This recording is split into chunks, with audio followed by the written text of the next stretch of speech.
We play. We fight. We conquer. Welcome to the Freak Show. I am your host, Bumpy McSquiggums, and today, ladies and gentlemen, we get to dive in and check out Gloomhaven.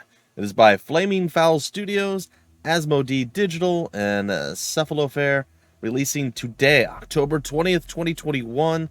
They have their tutorial, they have their campaign, which was just freshly added with the release out of Steam Early Access. A big shout out and a thank you to the folks over at Asmodee Digital for hooking me up with a code for this.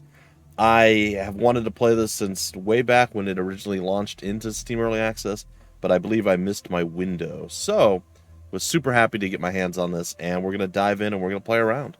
So we're going to go into the tutorial, and we're going to, well, hopefully learn how to play, and then we'll be diving into the campaign. Onward!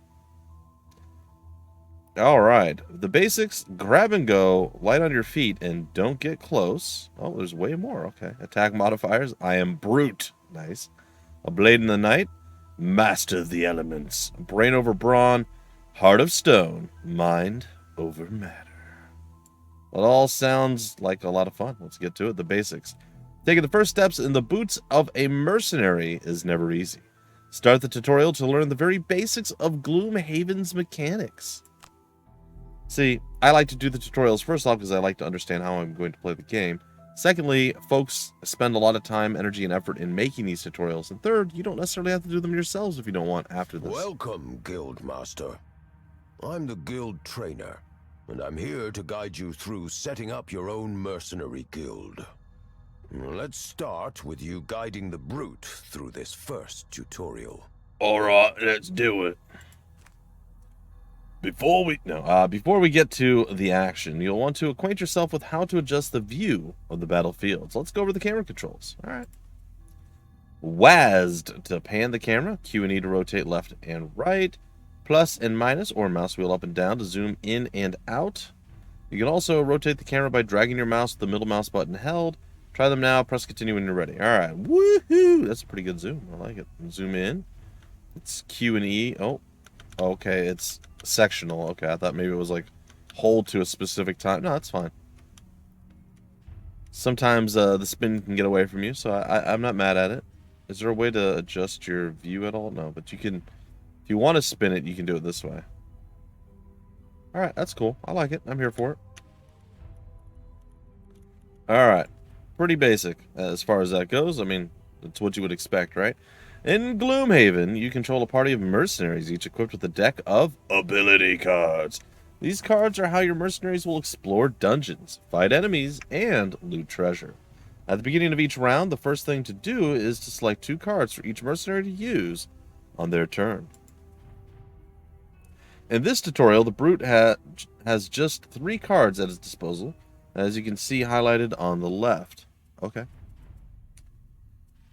Grab and go, trample, and provoking roar. Provoking roar is grayed out to indicate that it is currently discarded for the sake of the tutorial, so for now, let's just select the 2 cards that the Brute actually has available. Okay. Select trample. It's an attack, it's got some piercing damage, and it looks like it's got some movement with the ability to jump and attack all targets moved through. Interesting. See how the question mark next to the Brute's portrait at the top of the screen is changed into a number? Yep. This shows many, many things. His initiative. The number next to the first card you select determines the character's initiative for the round. Oh, that's fascinating. The lower the number, the earlier in the round the character will act. Oh, also interesting. I would have expected the higher the initiative, the more likely you were to move. Okay, that's, again, backwards from what I would do in my mind, but that's totally fine. This is their rule set. I will live within the realm of what I need to do here. Since there are no other characters visible right now, it will immediately be the Brute's turn anyhow. Oh, that makes it pretty easy. Grab and go, loot, and move. I like it. Click end selection to continue. Brute's turn. Alright, now it is the Brute's turn. Time to choose some actions. Each half of a card represents an action, comprised of 1 or more abilities. You get to use 2 actions per turn, and you can pick any of the 4 card halves on the left to use your first action. Oh, that's neat. But note that you must then use the opposite side of the other card for your second. Oh, interesting. For example, here you can choose either the top half of Trample and the bottom half of Grab and Go. Okay. Or the bottom half of Trample and the top half of Grab and Go. Yeah, okay, I got it. There's nothing for the brute to do in this room, so you'll want to proceed through the door to see what lies beyond with the move ability. Grab and Go's bottom half lets the brute move 4 hexes, which is enough to get through the door. Let's use that. Alright. Okay, click on the open door button to confirm. Oh no!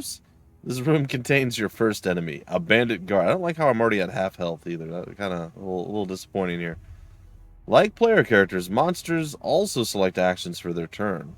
Let's find out what this bandit is planning to do this round by hovering over his portrait. He's going to move and hit me for 3. That's not great. Whilst hovered, I like it, you can see the bandit's intentions this round. He plans to move and attack. Whereas player characters get 2 actions per turn, monsters only get 1, albeit often with multiple abilities within. Oh. Okay. Notice how this bandit has a lower initiative than the brute, and would have acted before the brute this round had he been visible. Sure. And it shows the initiative up at the top. Okay, I gotcha. As it is currently the brute's turn, however, you'll get to finish his turn before the bandit can act. Let's get the brute close enough to use the attack on Trample's top half as the second action for the turn. So we're going to get right up in his facha, his face. Now that you've finished using Grab and Go for your turn, or for the turn, it is discarded, no longer usable until you return it to hand via resting. More on that later. Oh. For now, it's time to attack. That is terrifying. Alright. And, well, it's pretty straightforward. Confirm the target. Whenever you attack, an attack modifier is drawn from your character's modifier deck, and that value is applied to your attack. In this case, you can see above the bandit guard that a +0 modifier was drawn, so your attack still just deals its base value of 3 damage. For this tutorial, we will only have +0 modifiers in effect to keep things simple. We'll explore the other attack modifiers later. Alright. Ooh, big old stabbity stab up into his chest meat. Alright, what are we doing now? We're ending the turn, and bad stuff's going to happen to us. Now, it is the bandit's turn. As we saw on his card earlier, he intends to move and then perform a melee attack for 3 damage. However, as he is already within melee range of the brute, he will simply forego moving and get straight to the attack. Okay, makes sense. Ouch. Yeah, it even says ouch there. Sorry, I was just watching. I'm like, ouch, that's not good. Ouch. While monsters always take damage directly to their hit points, whenever a player character is damaged, you are presented with 3 options. Firstly, you can simply take the damage to your character's hit point total. However, if this is reduced to 0, this character is exhausted, which means they can no longer act in this scenario. If all of your mercenaries are exhausted, you will lose the scenario. Okay. Oh, and then we have options down here. Alright. Secondly, you can choose to burn 2 discarded ability cards instead of having to receive the damage. If you burn a card, it can no longer be recovered by resting. However, if you were to burn 2 of the brute's cards here, he would not have enough cards left for the following turn, and thus would be exhausted. Alright, makes sense. Finally, you can choose to burn 1 available card. This option is grayed out as all of the brute's cards are currently discarded. It is usually wise to take the damage over burning cards. Oh, that's interesting. If possible, lest you run out of cards to finish the scenario with. Alright, for now, let's opt just to take the 3 damage, as the brute has enough health to survive. I mean, yeah, sort of. Receive the damage. The bandit's turn is now over, as he was the last character to act. it is the end of the round and a new round begins. Oh? Oh, really? This seems dangerous. During ability card selection, if you have at least 2 discarded cards, then you may perform a long or short rest to recover some of them. All of the Brute's ability cards are currently discarded. Long rest doesn't count as a card, and as such, he will have to rest to continue. This seems really bad. Short rest will burn one of your discarded cards at random, losing it for the rest of the scenario, but will recover all other discarded cards before continuing your turn as normal. So you recover cards to use immediately in this very turn. Long rest takes up the whole turn, and it is used instead of selecting 2 ability cards, giving the character an initiative of 99. However, you not only get to choose which card to burn instead of it being at random, but the character will perform a heal 2 action and refresh all item cards. Okay. Choosing to long rest here would be certain death if the bandit draws an attack card for the round, as the brute has neither health nor cards to spare, so let's choose short rest. Oh god, this all still seems incredibly dangerous. Ooh. Yes? Alright, so we lost grab and go, which makes sense. Again, it's all scripted right now for the purposes of the tutorial. Grab and Grow has been randomly selected as the card to burn. Once per short rest, you can opt to redraw the random card to burn at the cost of 1 damage. But with the Brute only on 1 health, this isn't really an option. Okay, I guess we're burning it. You can see Grab and Go is now dark red to indicate it is burned and no longer usable in the current scenario. In exchange, Trample and Provoking Roar have been returned to hand and are available to use again. Both the Brute and the Bandit are near death, so it is crucial to go as early as possible in the round to get the first attack, and of course, the lower the number, the faster your initiative, so Provoking Roar would be the one that we want to choose. Remember, the first card you choose determines the Brute's initiative, so let's choose Provoking Roar to maximize the chance the Brute is up first with a low initiative of 10. Yep. And then we select Trample. Then we end our selection process. Ooh, he was down to 50, so we did get ahead of him there. He's got a move 2 and attack 2. Now that we are in the same room as the bandit, we can see that enemies draw their ability cards each round after the players, so you won't know what they will be doing or what their initiatives will be until this point in each round. It appears the bandit was planning to once again use a move and an attack, but because you chose to act quickly with an initiative of 10, he won't have those active until the Brute's turn due to a slower initiative of 50. Let's get him. Alright. Alright, so we're obviously going to want to smack him with a trample attack here. Any enemy who targets one of your adjacent allies, this... Okay, yeah, no. This is fine. We're going to do that. And we're going to confirm the target. And down you go, sir. Got him. Do you see that gold on the floor that the bandit left behind? To pick it up, you need to use a loot ability. One important rule of Gloomhaven is to bear in mind that you do not automatically loot treasure unless you finish your turn on it. If you want it, make sure to pick it up before the scenario ends. Loot abilities can also appear on ability cards, but the easiest way to collect it here is to end your turn on the hex that contains the gold pile. So let's move the Brute onto it before the end of this turn with his remaining action. But wait, looking at Provoking Roar, it doesn't have a move ability on the bottom half's action.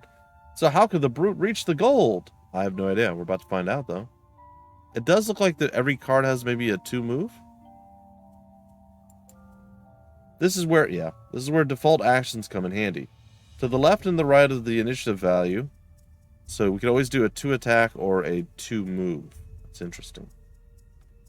Initiative value are 2 small default action buttons. These allow the characters to perform a melee attack for 2 instead of the top action, or a default move of 2 instead of the bottom action. Okay. I'm going to go with move, onto the gold, confirm the movement. I got you. Since you only need to move 1 hex for the Brute to reach the gold, we can skip the remaining movement using the skip button below. And our turn. Great work. We got treasure. Not only did you vanquish the lone bandit guard, you've even managed to pick up a few pieces of gold. Like a boss. With the basics covered, it's now time to introduce you to some slightly more dangerous scenarios. I mean, you don't have to. I mean, you can keep holding my hand. I'm okay with that. You know, we got the basics down. Grab and go. You know how to get about. That's good. Now it's time to learn the important things like killing and looting your enemies. It looks like this is going to be a multiple episode tutorial, which is totally fine. I'm here for it. There is a lot to this, and I'm glad that they've taken the time to actually kind of spell it all out for me. So, props and a shout out to the developers for making this a thing. Sometimes tutorials are just like, hey, click here, and these have, a bunch of tooltips. You got to read through it for like 3 hours. I like the visual representation, doing stuff bit by bit, piece by piece. It's really nice. So onward to our next piece. So if this takes us 2, 3, 4 episodes to get through all of the tutorial missions, I'm here for it. We'll dive into the campaign when that's done. Been looking forward to this game for a long time. I want to make sure I do it right. Welcome to your first training mission. You didn't think to heal me? You've learned the basics. But now you must help the gravely wounded brute deal with a bandit archer elite. A stronger enemy with greater stats than normal. Yeah, this seems like a fair fight. With only a single hit point remaining, any amount of damage getting through will cause the brute to become exhausted. As such, you will have to avoid any incoming damage by burning cards. I don't like it. For the sake of training, the attack modifier decks will all be +0s. So don't worry about those for now. Sure. Your objectives to start are: take down the archer with a single attack. Okay, I like that. Loot the gold she drops. Now surely you can handle that. The looting part, yes. The other part, well, we'll find out. Alright, so shield bash is a stun. Okay, I like that. Spare dagger, overwhelming assault. Ooh. But remember, we're going to be doing, if we do shield bash to stun,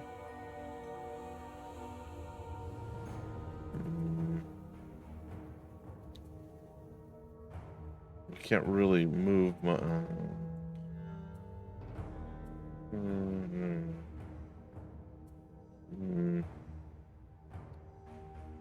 I still think we do shield bash to stun. I don't really see the point in using spare dagger when we can do like grab and go's default attack, because everything we do on the bottom is well, hold on.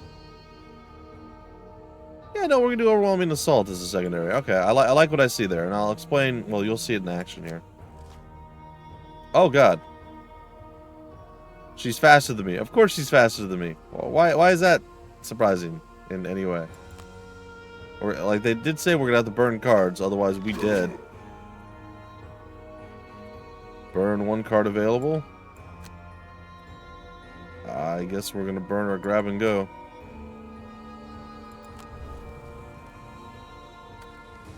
Aw, you just outplayed me. You just outplayed me. I do not like you right now. But it's okay. It's all going to work out anyway. So we have a few options here. Honestly, we could just probably take you down with this. I was going to try stunning you, but since we don't get to go first, let's just hit you with the overwhelming assault. It might be a mistake, might not be. I don't know. Let's find out. I think it's just going to end you in one shot. Oh, right. Sorry. Confirm target. Overwhelming Assault is a powerful card, but such power comes at a cost.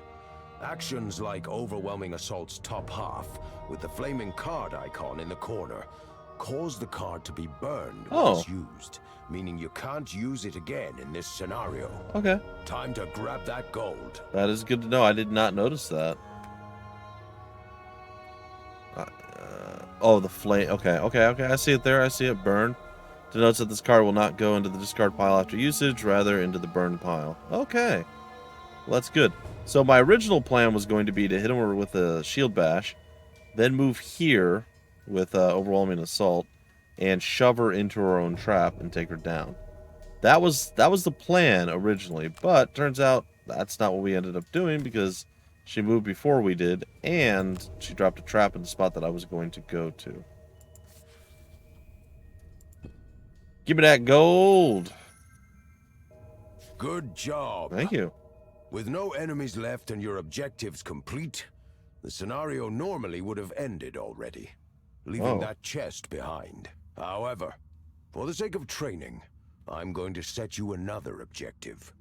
Loot the chest. Seems dangerous. Sure. Before you rush headlong into that trap, you might want to heal up a bit first. Definitely. I'd suggest taking a long rest, which will let you heal too, and recover enough discarded cards, allowing you to withstand the 2 damage from the trap and reach the chest. Sure, sure. Alright, so we're going to long rest it up.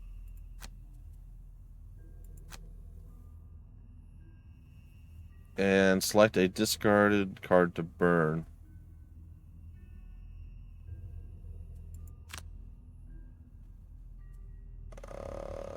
I'm going to burn long rest itself? That,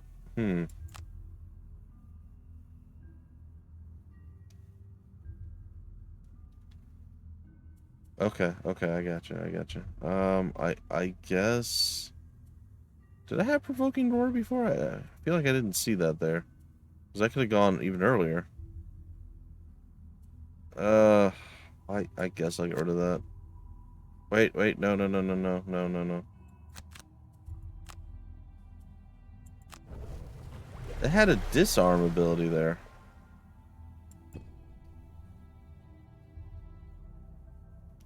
Move on to the trap and take the damage, but look, Provoking Roar. It says it's probably disarm like an opponent from their weapon. All right, let's move on to the trap.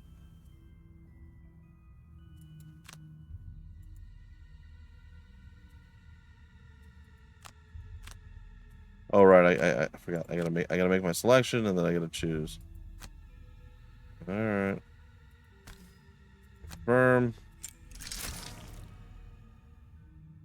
Choose to take the damage. Burn 1 available card. Receiving the damage.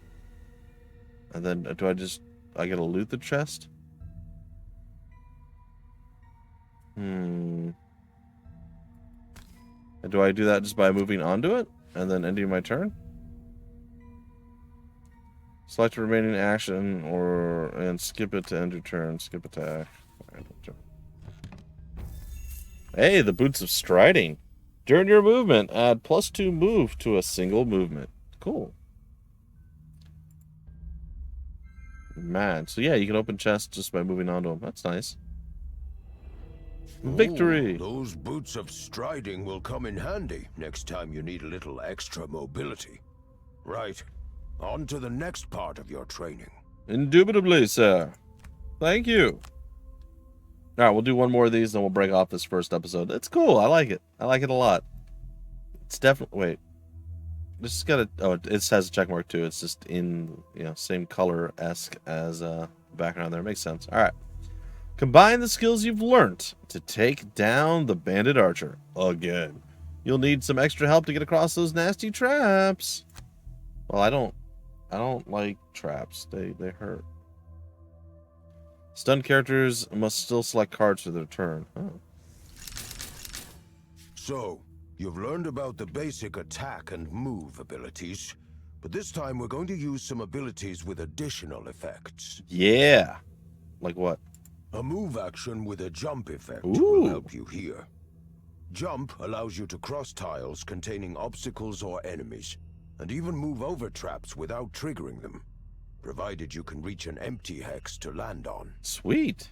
That's fantastic. Those Boots of Striding you picked up last time can be used to increase a move ability by 2 hexes. That'll enable you to get up close and personal this turn. That's great. You don't have the damage to take her out in one go, but if you act fast, you could apply the disarm condition to her before she can attack. Sure. Your objectives for this first round are: use a jump movement to get across the traps unscathed. Sure. Disarm the archer before she attacks. Good luck. Good luck, Commander. All right. Leaping Cleave. Oh, that sounds amazing. Oh, I'm so sad. Alright, well, it looks like we're going to be using Provoking Roar for our initiative. And Leaping Cleave to leap like a lizard. Let's end our selection. Move attack. And we are definitely faster than she is. Yay! Alright, so we can use our Boots of Striding. I don't know how this works. Do I drag it to a...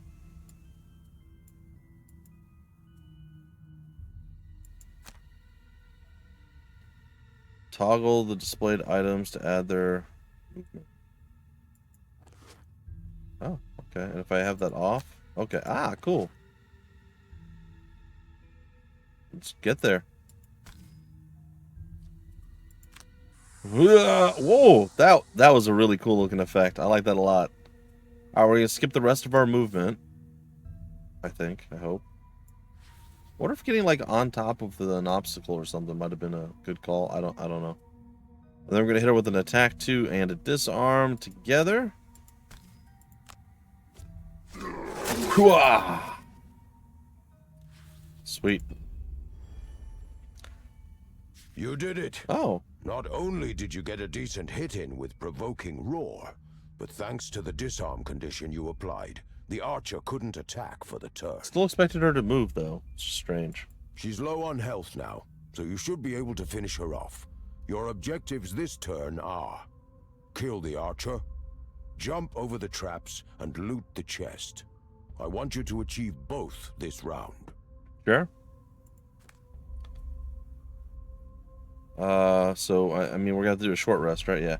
Remember that short rest allows you to recover discarded cards to immediately use this very turn. Long resting, however, takes up the whole turn and is used instead of selecting 2 ability cards, giving the character an initiative of 99. In other words, not going to help you win this round. Got it. Short rest, perform it.